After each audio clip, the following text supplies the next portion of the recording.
বিয়ের অনুষ্ঠান থেকে বর পালিয়ে যায়, তাই কন্যা নিজেকে সুসাইড করতে নিয়েছিল। তখনই সেখানে তার ছোট ভাই দৌড়ে চলে এসে বলে, আমার বড় ভাই পালিয়ে গেছে, তাতে কি হয়েছে, আমি তোমাকে বিয়ে করবো, প্লিজ তুমি নিচে নেমে আসো। ইয়ান্নান তার কোনো কথা শুনতে চায় না। সে বলে, তুমি কেন বিয়ে করবে, তোমার বড় ভাই না আসলে আমি কাউকে বিয়ে করতে চাই না, আমি জীবন রাখবো না। সে যখনই জাম দিবে তখনই লিসেনজি দৌড়ে তাকে বাঁচিয়ে নেয় আর তাকে বিয়ে করে ফেলে। বিয়ের দিনই সে বিদেশ চলে যায়। এদিকে বড় ভাই আর ছোট ভাই একই সাথে বিদেশ চলে যাওয়ায় তার মা খুবই রাগ ছিল, তাই শাশুড়ি নিয়ানিয়ানের উপর প্রচন্ড রাগ ঝাড়তো। সে কাজের লোককে দিয়েও নিয়ানিয়ানের উপর নির্যাতন চালাতো। এসব কিছু মুখ বুঝে সহ্য করে নিত, কারণ তার যাবার কোথাও ছিল না। ছোটবেলায় তার বাবা মা মারা যায়, সে চাচার কাছে মানুষ হয়। তার চাচা তাকে বড় করে লি ফ্যামিলিতে বিয়ে দিয়েছে, কারণ লিসেনজির বাবা তার পুরনো পার্টনার ছিল।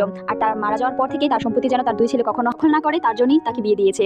নিয়ান কখনো তার চাচার কথার অবাধ্য হতে পারেনি, কারণ চাচা ছেলে তার আর যাবার কোথাও ছিল না। চাচা নিয়ানের উপর নানা ধরনের প্রেশার ক্রিয়েট করে সে এই বাড়ি ছেড়ে কোথাও না যায়, আর তাদেরকে তার বিজনেস থেকে যেন দূরে রাখে। কিছুদিন পর নিয়ানের শাশুড়ি তাকে কল করে বলে, আমার ছেলে দেশে ফিরে এসেছে, যত দ্রুত পারো তুমি তাকে ডিভোর্স দিয়ে দাও, কারণ আমার ছেলে তোমাকে পছন্দ করে না, সে শ্যানিকে পছন্দ করে, সেটা সবাই জানে। তারপর ফোন রেখে দেয়। বাসায় ফিরতে নিয়ান লিশানজিকে দেখে বলে, তুমি এখানে কেন? লিশানজি বলে, দ্রুত রেডি হয়ে নাও, আমার বিজনেস আমি বিদেশ থেকে চায়নাতে নিয়ে এসেছি, আর এর মালিক অর্ধেক তুমি, তাই তোমাকে এই পার্টিতে অ্যাটেন্ড হতে হবে। তারপর তাকে নিয়ে একটা পার্টিতে যায়, যেখানে আঙ্কেলের সাথে তার দেখা হয়। আঙ্কেল বলে, তুমি এত দ্রুত সফলতা পেয়ে যাবে কখনো ভাবতেই পারিনি। লিশানজি বলে, এর প্রধান কারণ হচ্ছে আপনি আমাদের বাবার বিজনেস আমাদেরকে করতে দেননি, তাই আমাদেরকে অন্য রাস্তা খুঁজে নিতে হয়েছে।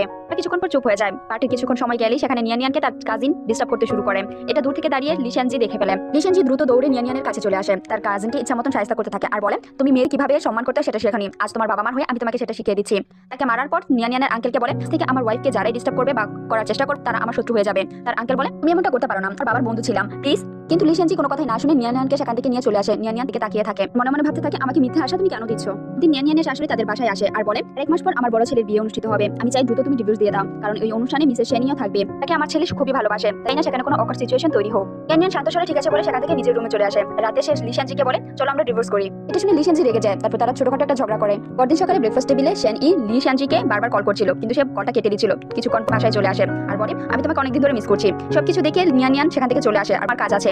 নিয়ানিয়ান চলে আসার পর লিশানজি বলে, আমার মনে হয় আমি তোমাকে স্পষ্ট করে দিয়েছিলাম তোমার আমার মাঝে কোনো সম্পর্ক, তোমার আমার মাঝে একটা ডিল ছিল, সে আমার বড় ভাইকে বিয়ে করতে চেয়েছিল, তাই আমি তোমার সাথে নাটক করেছিলাম। নাটক শেষ হয়ে যাওয়ার পর তুমি তোমার পরিমাণ মতো টাকা পেয়ে গিয়েছিলে আর বিদেশ চলে গিয়েছিলে। আশা করবো তুমি এখন থেকে আমার কাছ থেকে দূরে থাকবে, আমি এখন বিবাহিত, আমি চাই না কোনো মিসআন্ডারস্ট্যান্ডিং হোক, বলে সেও নিজের অফিসে চলে যায়। এদিকে নিয়ানিয়ান লিশানজির বড় ভাই কিয়ানিয়ানের সাথে দেখা করতে যায়। কিয়ানিয়ান বলে, আমাকে ক্ষমা করে দিও, আমি তোমাকে এভাবে একটা অকওয়ার্ড সিচুয়েশনে রেখে গিয়েছিলাম। ছোট থেকে একসাথে বড় হয়েছি, আমি তোমাকে সবসময় নিজের ছোট বোন হিসেবে দেখতাম, কিন্তু মা জোর করে তোমার সাথে আমার বিয়ে ঠিক করেছে, তাই আমি বিয়েটা না করার জন্যই তখন বিদেশ চলে গিয়েছিলাম। কিয়ানমন বলে, সেটা অতীত ছিল, আর আমার করার উদ্দেশ্য ছিল জিয়াং ফ্যামিলি থেকে বাঁচার জন্য। যাই হোক, আমি জিয়াং ফ্যামিলি থেকে বাঁচে গিয়েছি, এখন আমার অতীত ভুলে যাওয়া উচিত। তোমাকে কংগ্রাচুলেশন আমার সত্যিকারের ভালোবাসা খুঁজে পাওয়ার জন্য। কিয়ানিয়ান বলে, আমার মনে সবসময় তুমি আমার ছোট বোন হিসেবেই থাকবে। সে আসার সময় সে একটা ডিভোর্স এগ্রিমেন্ট সাইন করে নিয়ে আসে, সেটাতে নিজে সাইন করে তার জন্য টেবিলে রেখে যায়। তারপর নিজের ব্যাগপত্র গুছিয়ে বাড়ি থেকে চলে যায়। একটা হোটেলে পৌঁছায়, সেখানে কিয়ানিয়ানের সাথে দেখা হয়। কিয়ানিয়ান বলে, তোমাদের দুজনের মধ্যে কি হয়েছে আমি জানি না, তবে তোমার এভাবে তাকে রেখে আসা উচিত হয়নি। কিয়ানিয়ান কিছু আগেই সেখানে লিশানজি চলে আসে আর বলে, আমি তোমাদের আছি তাই এখানে চলে আসলাম, ডিস্টার্ব করিনি তো। লিশানজিকে এখানে দেখে নিয়ানিয়ান রেগে যায় আর সেখান থেকে বের হয়ে যায়। তারপর তার বড় ভাই বলে, তোমাদের মাঝে কি হয়েছে, দ্রুত যাও, তা নাও, আমি চাই না লোকজন আমাদের পরিবার নিয়ে গসিপ করুক। লিশানজি তার ব্যাগপত্র নিয়ে বাসায় পৌঁছাতেই টেবিলে ডিভোর্স পেপার পেয়ে অবাক হয়ে যায়।